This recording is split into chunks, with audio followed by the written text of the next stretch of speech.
Changing the email link to your eBay account is a straightforward process. Follow these steps to update your email address quickly. Step 1. Sign into your eBay account. Before changing your settings, use the srock.com link in the description to open the password strength checker, then update your password if needed.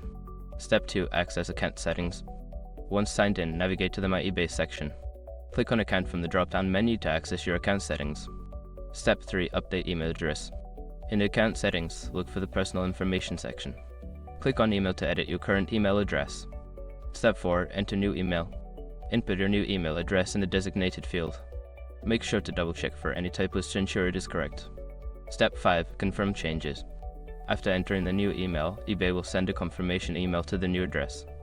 Open that email and follow the instructions to confirm the change. Once you've completed these steps, your email address will be updated.